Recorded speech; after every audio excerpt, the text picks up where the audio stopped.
আওয়ামী লীগ সরকারের পতনের পর একে একে উঠে আসছে ভয়ঙ্কর সব তথ্য। এর মধ্যে অন্যতম হলো আয়নাঘর। এবার এ প্রসঙ্গে কথা বলেছেন দেশের ইসলামী আলোচক শায়খ আহমদুল্লাহ। শনিবার রাত 10টার দিকে নিজের ভেরিফাইড ফেসবুক পেজে আয়নাঘর প্রসঙ্গে মতামত জানান তিনি।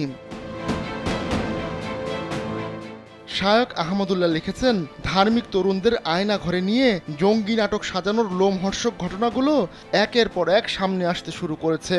যারা বিগত দিনগুলোতে প্রশাসনের জঙ্গি নাটকে বিভ্রান্ত হয়ে ইসলামপন্থীদের জঙ্গি বলে গালি দিয়েছেন, আপনাদের এখন লজ্জিত ও অনুতপ্ত হওয়া উচিত।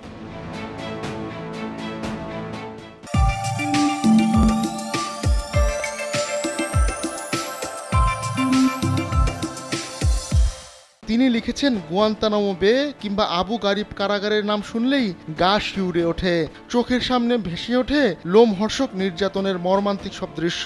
অথচ এখন আয়নাঘরের যে বিভৎসতার খবর বের হচ্ছে তা যেন গুয়ান্তানামো বে কিংবা আবু গারিব কারাগারকেও হার মানায়। বিশিষ্ট এই ইসলামী চিন্তাবিদ আরও লিখেছেন, আয়নাঘরে কি হয় ইতোমধ্যেই সবাই তা জেনে গেছে। আয়নাঘর হয়ে উঠেছিল জঙ্গি নাটক বানানোর বিশাল মঞ্চ। প্রশাসনের যখনই কোনো কথিত জঙ্গির প্রয়োজন হতো, নিরীহ কোনো মানুষকে ধরে এনে আয়নাঘরে রাখত আর নির্যাতন করে মিডিয়ার সামনে জঙ্গি হিসেবে পেশ করত। এদের এই ঘৃণ্য চক্রান্তের সবচেয়ে বড় শিকার হয়েছে ধার্মিক মানুষেরা।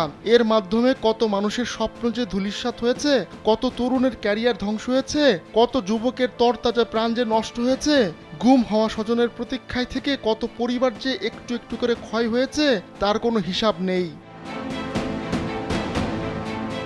শায়খ আহমদুল্লাহ লিখেছেন, যারা এই সবুজ বাংলাদেশে গুয়ান্তানামো বে তৈরি করেছে, অসংখ্য নিরীহ মানুষের উপর পাশবিক নির্যাতন চালিয়েছে, অগণিত যুবককে পরিবার থেকে বিচ্ছিন্ন করে বছরের পর বছর অন্ধকার প্রকোষ্ঠে বন্দি করে রেখেছে, সেসব কালপিটদের সর্বোচ্চ শাস্তি হওয়া উচিত।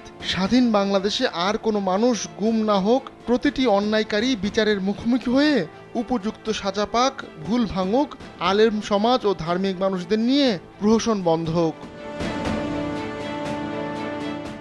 আহমদুল্লাহ শিকদার, কালবেলা ডেস্ক।